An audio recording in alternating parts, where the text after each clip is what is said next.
अगर आप चाहते हैं शिवांगी फिल्म्स का वीडियो सबसे पहले आप तक पहुंचे, तो लाल बटन दबाकर हमारे चैनल को सब्सक्राइब करें और बेल आइकन दबाना न भूलें।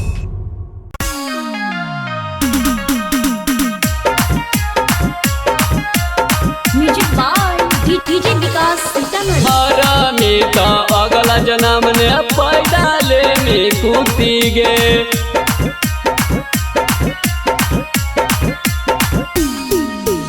हमर शराब पर तो सुन लेना टूटी गे, सुन लेना टूटी गे, हमर शराब पर तो सुन लेना टूटी गे।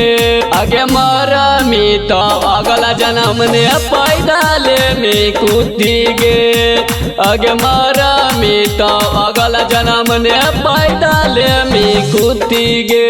हाकी दिला तोड़ने के छोड़ी एक नंबर के झूठी गे, हाकी दिला तोड़ने के छोड़ी एक नंबर के झूठी गे। आगे मरा मी तो अगला जन्म ने पैदा ले में कूती गे, आगे मरा मी तो अगला जन्म ने पैदा ले में कूती गे। मरा मी तो अगला जन्म ने पैदा ले में कूती गे।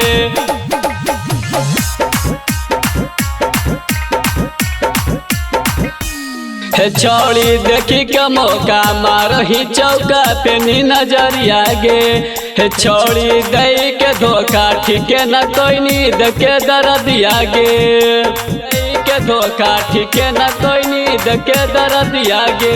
हे छौड़ी देखी के मौका मारही चौका पे नी नजरिया गे, हे छौड़ी दई के धोखा ठीके न कोई नींद के दर्दिया गे। कबो ना माफ करवा सुन ले ना बूटी गे, कबो ना माफ करवा सुन ले ना बूटी गे। आगे मरा मी तो अगला जन्म ने पैदा ले में कूती गे, आगे मरा मी तो अगला जन्म ने पैदा ले में बिल्ली गे।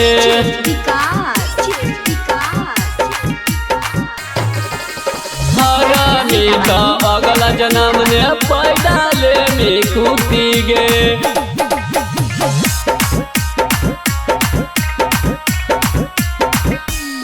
कोरा धर तो है जाधा तो तोरा बीमारिया गे, अगे कवन कसूर के जखमा देनी रोहित बिहारिया के, कवन कसूर के जखमा देनी रोहित बिहारिया के।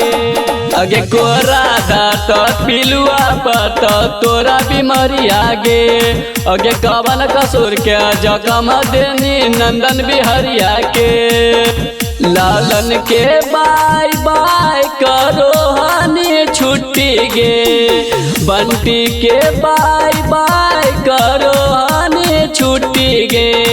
आगे मरा मी तो अगला जन्म ने पैदा ले में कूती गे, आगे मरा मी तो अगला जन्म ने पैदा ले में कूती गे। Shivangi recording studio Rajgir.